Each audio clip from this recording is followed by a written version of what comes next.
sweeties, what's up? Thank you so much for joining me. Thank you for subscribing and supporting. I am so happy that you guys are enjoying the new content, especially the last affirmation meditation video. You guys know I am in the process of becoming a meditation teacher, and this was like my first public thing where it wasn't a full meditation in the sense of, traditional meditation where you focus on going inward, and with the affirmations, we are keeping our mind at a superficial level in a sense, even though we do go deep a little bit, but it doesn't allow us to go as deep because our mind is grabbing onto the affirmations. However, that does not mean that we're not able to create lasting and impactful change in our lives. So that's why I wanted to do a little bit of a hybrid of like a meditation affirmation, just to kind of get you in the zone to go within and really take that time for yourself that you so deserve. I know a lot of times, a lot of us feel, well, I can only speak for myself, but just from what I've been hearing and listening and what I get asked about all the time is that you feel guilty for even giving yourself 20 minutes to meditate, or some time in the morning to journal, or do your spiritual rituals that you do.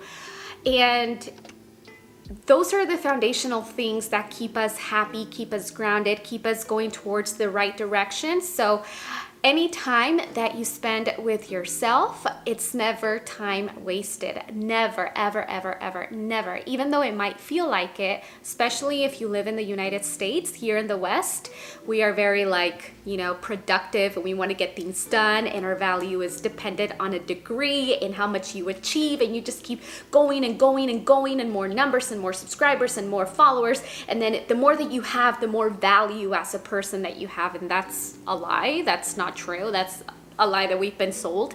However, we've been conditioned that way, and it is going to take some work for us to first recognize that that's what's happening, and that's how our habits have been built upon that foundation. But also, we need to dismantle that way of thinking and know that being here is also very, very important. And of course, it's a balance, because we can't create our dream life without actual work, So it's a balance between both of them. And I think that's something so beautiful about being a woman, is that we lead with our intuition and our intellect, both at the same time. And I see that for me whenever I'm like every Sunday, actually it's Friday, Saturday, and Sunday that I plan out like my entire week and months ahead and all of that, because I definitely need more structure in my life. But I notice that whenever I am doing a video, for example, or scripting out an affirmation, or writing out and scripting a meditation, I always go into my intuition and lead from my heart and my intuition, but I'm also very intellectual and very grounded in this dimension, this reality. So there's always this beautiful balance between the masculine and the feminine, beautiful energy. And I think that's what makes us as women so powerful. But also men, there's men that I've met, and they are very in tune also with their divine feminine energy. And I think that's absolutely beautiful to see a man be able to grasp into this divine feminine energy, because it doesn't just belong to women, it's for humans. But anyways, a lot of men have been brought up in that way, where you kind of hide your feelings, you don't express it, and you just embrace the masculine energy and you suppress the feminine. But my son Isaac, he's an Aquarius, and Aquarius people are very in tune with their emotions and their intuition and their psychic abilities. He's very emotionally intelligent, and I see that in him all the time, his divine feminine. I see that in action. So I think it's beautiful, I'm getting ready for the day. I'm probably gonna go get my nails done. I'm also going to do some gardening today. I have some really super cute things that I found at Target that I want to share with you guys. I usually wear Jesse's old t-shirts because I just love going to bed in like long t-shirts. They're really comfy. I really love this whole situation here. And I just really like the pastel colors, and also the fabric is again very nice and cold on this one, instead of having it loose. I did fold the shorts in a little bit because they actually fit me kind of long. Or like I said, you can just not tie the bottom buttons and just tie it up here I'm sure a lot of you guys saw, and just like that, so many people were so critical about that show, but I really loved it. It made me feel a lot of things. There were a lot of moments that were definitely very awkward to watch, and also the fashion.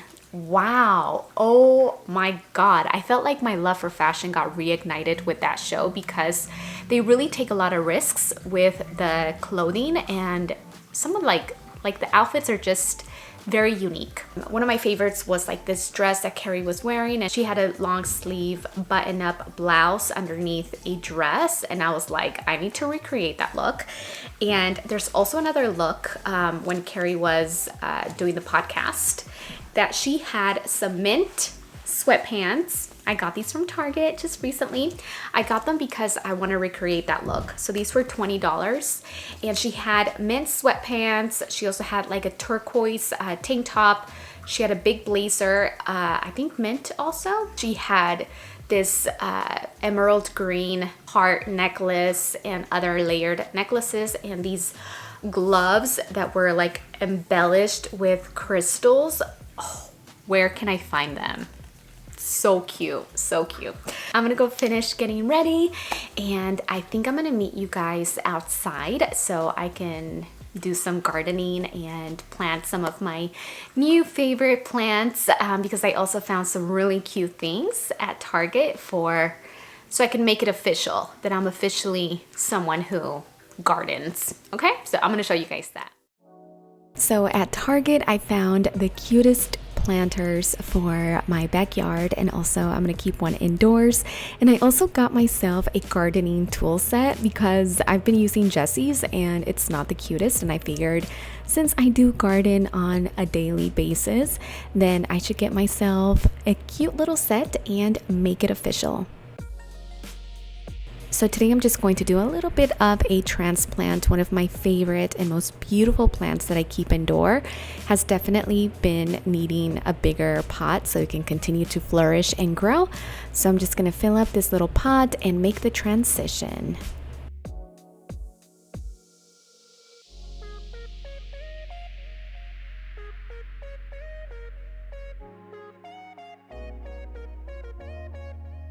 And I'm also going to plant a little broccoli. Honestly, I wish I had a bigger pot because what I learned from gardening last year is that if they're either placed on the ground or in a bigger pot, then they tend to grow a lot bigger. So the pots definitely constrict them.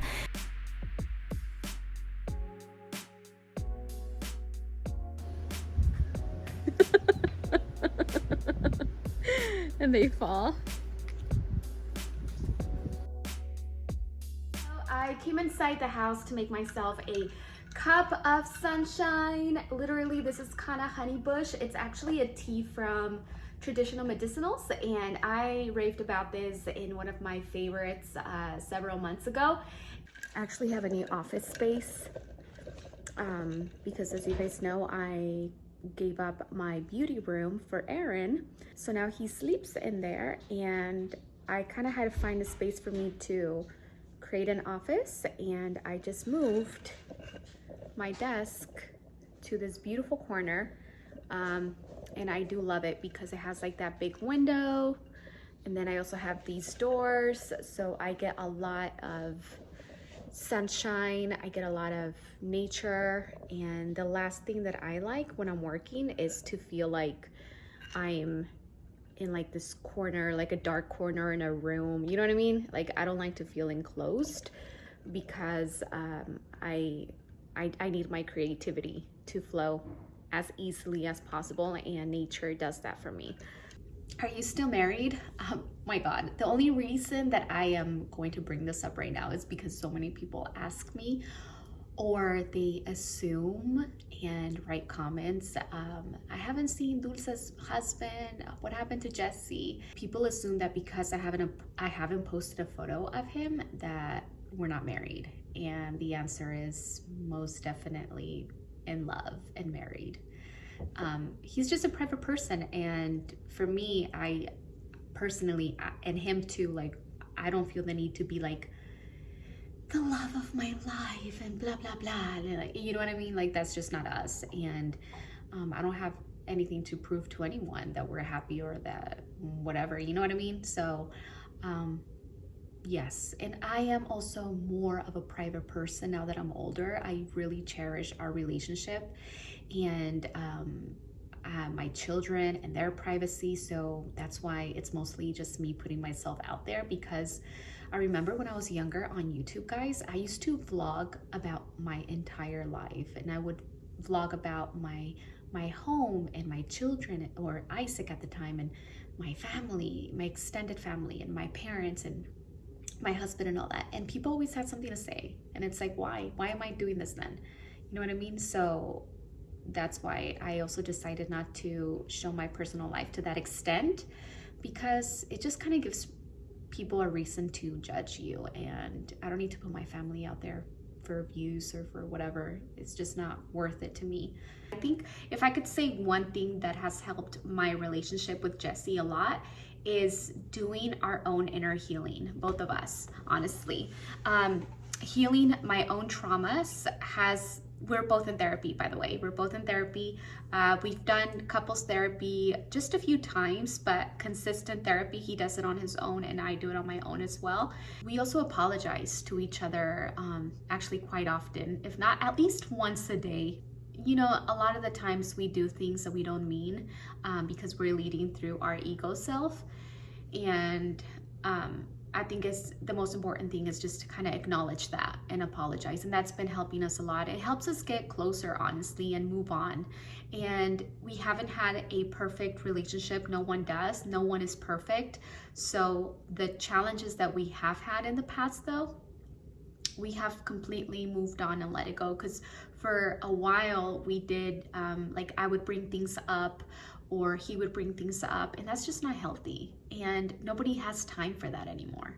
You know, nobody has time to be at war with your spouse or yourself or the planet. Like, there's already that war going on with Ukraine and Russia.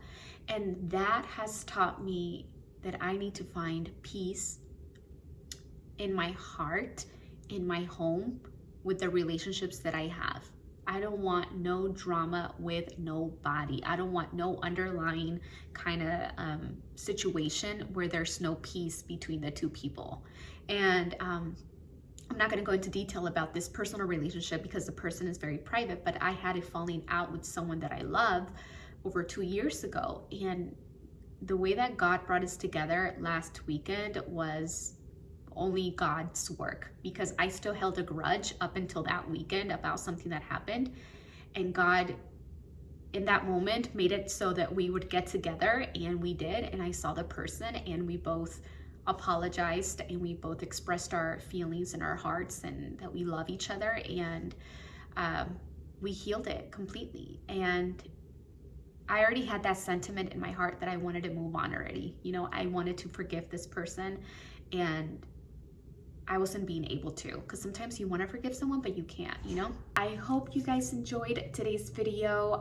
Thank you so much for watching. I hope you have a blessed and beautiful day, and I can't wait to connect with you in the comment section below.